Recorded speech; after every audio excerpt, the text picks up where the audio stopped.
코로나19의 재확산으로 의료진의 업무는 늘고 있습니다. 여기에 무더위가 찾아오면서 현장에 있는 의료진들은 거의 사투를 벌이고 있습니다. 예, 오늘 정부가 대책을 발표했는데요. 이현아 기자와 자세한 내용 알아보겠습니다. 이 기자, 네. 예, 의료진들이 탈진에 쓰러진 모습들 사진으로 가끔 접할 때마다 가슴이 아픈데 정말 힘들죠. 그렇습니다. 일단 무더위가 시작되면서요. 전국 곳곳에서 코로나19 의료진이 쓰러지는 사례가 잇따르고 있습니다. 어제 오전 인천시 미추홀구 남인천 여자중학교 운동장에 설치된 선별진료소에서는 보건소 직원의 3명 쓰러져서 병원으로 이송이 됐고요. 당시 방호복을 입고 30도를 웃도는 더위를 견디지 못해 탈진을 한 것인데 어지럼증과 과호흡 그리고 손떨림 그리고 전신쇠약 등의 증상을 호소했습니다. 오늘 새벽 고양시 덕양구 보건소에서도 이제 여직원 1명이 방광염 증상을 호소하며 응급실에 이송이 됐는데요. 이는 과거에 화장실을 편하게 갈 수 없는 선별진료소 근무를 하면서 생긴 병이 심해진 게 주된 원인이었습니다. 이처럼 코로나19 재확산에 선별진료소 의료진 업무는 늘고 있고 또 무더위와 맞물리면서 이제 방호복을 입고 일해야 하는 상황이 생기면서 결국에는 의료진의 안전이 위협받는 일이 벌어지고 있는 겁니다. 예, 걱정되는 상황인데요. 그렇다면 여기서 현장 상황을 한번 직접 들어보도록 하겠습니다. 네. 부산역 선별진료소에 있는 간호사 한 분이 지금 연결돼 있습니다. 네, 선생님 나와 계십니까? 네, 안녕하세요. 안녕하세요. 예, 방호복을 입으면 그 안은 한 섭씨 40도까지 올라간다고 들었습니다만 지금 어떻게 근무를 하고 계십니까? 네, 그 N95 마스크를 쓰고 또 방호복을 입고 또 얼굴을 가리는 페이스 실드를 착용하고 근무를 하고 있는데 최근에 날씨가 많이 더워지는 상황이라 방호복을 잠시만 입고 있어도 온몸에 땀이 납니다. 1시간 이상 그 검사가 진행되는 경우도 있는데 그럴 경우에는 땀이 너무 많이 나서 사실은 어지럽거나 두통이 있는 경우도 최근에는 좀 생겼고요. 저희가 중간에 목이 마르거나 아니면 화장실에 가고 싶어도 그렇게 가기가 어려운 상황이라서 최대한 검사 전후로 수분 섭취도 하고 잘 휴식하려고 하고 있습니다. 예, 그리고 선별진료소가 부산역 앞에 설치돼 있기 때문에 해외에서나 다른 지역에서 오는 분들의 검사도 진행하시고 있을 것 같은데요. 여기에 관련해서는 어려움이 없으십니까? 예, 지금 4월 초부터 7천여 명을 했고 확진자가 6명 정도 나왔는데요. 그중에는 해외 입국자 중에 한국말이나 영어로 의사소통이 안 되는 분들이 참 많이 오세요. 예. 인도네시아나 베트남 이런 데서 취업 비자를 받아서 오시는 분들의 경우에는 그 문진표 작성에도 시간이 참 많이 걸립니다. 전화 연결하는 3자 통역 서비스가 있긴 한데 실제로 저희가 사용하기는 어렵고요. 그래서 바디랭귀지나 이렇게 얼굴 표정을 보면서 소통을 하려고 하고 있고 또 다른 부분은 인천공항이나 타 기관에서 그 코로나19 진단 검사를 시행하고 광명역에서 KTX를 타고 부산역으로 오시는데 보통 그 결과를 그 핸드폰 문자로 받아서 오시는데 사실은 그 간혹 가다가 증빙 서류가 없거나 저희가 확인이 안 되는 경우가 있습니다. 그럴 때는 어쩔 수 없이 이제 재검사를 해야 되는데 이제 그런 경우에는 세금이나 인력이 조금 낭비되는 부분도 있지 않나 개인적으로 생각하고 있습니다. 네.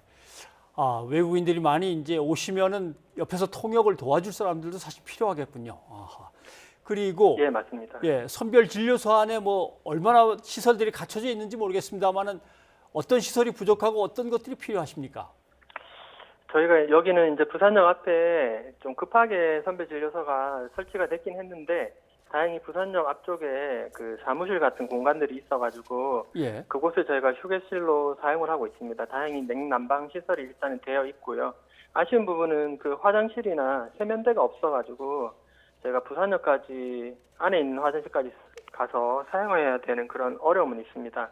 그리고 해외에서 오신 입국자분들도 검사 후에 대기실에서 잠깐 대기하셨다가 이제 다른 곳으로 이제 대구로 가시는데 이제 거기도 화장실이 없어가지고 사실은 직원이 함께 동행해서 최대한 다른 시민들과 접촉을 차단하고 있지만은 감염의 이런 소지는 조금 가지고 있지 않나 생각합니다.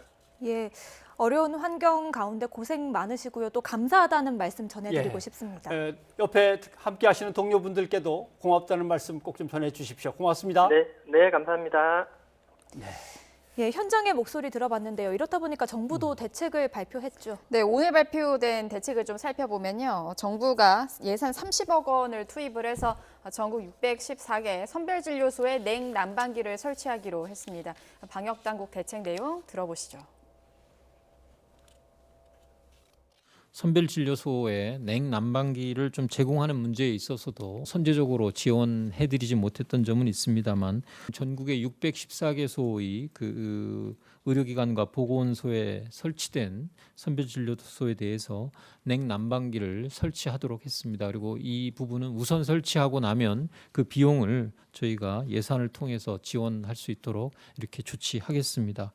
네, 이어서 여름철 선별진료소 운영을 위한 수칙도 나왔는데요. 지금 그래픽으로 보시는 내용이 주된 내용입니다. 현재 입고 있는 두꺼운 방호복에서 이 가벼운 수술용 가운 등으로 바꿔 사용하라는 내용이 담겨 있습니다.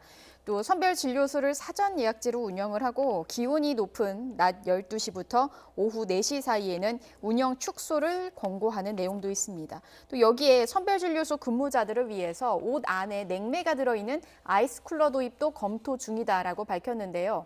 다만 이 현장에서는요, 감염 우려가 여전한 만큼 이 방호복 단계를 낮추는 방안에서는 좀 조심스럽다는 반응도 있습니다. 직접 들어보시죠.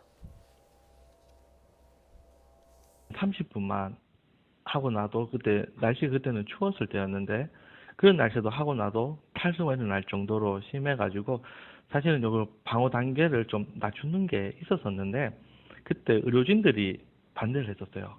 왜냐하면 간염 위험성 때문에 방역 단계를 좀 낮추는 이제 방호복이나 이런 것들은 아마 이런 그 현장에 있는 의료진하고 이제 이런 상의가 돼야 될 걸로 생각이 되고요. 네, 이어서 또 현장에서는요, 의료진들이 계속된 업무로 현장 인력의 피로 누적이 계속되고 있다면서 이 적극적인 지원과 함께 무엇보다 실효성 있는 보상이 필요하다는 목소리가 높습니다. 네. 일단 날이 더워지니까 탈진에 쓰러지지 않으시도록 좀 그래도 짧은 간격으로라도 쉬는 시간이 생겨서 샤워라도 좀 시원하게 하시면 좋은데 그러려면 뭐 국민들이 안전수칙을 잘 지키고 방역수칙을 예. 잘 지켜서 숫자 자체를 좀 줄여야 되는데 그게 제일 우선 급선무인 것 같습니다. 예, 이 기자 수고했습니다.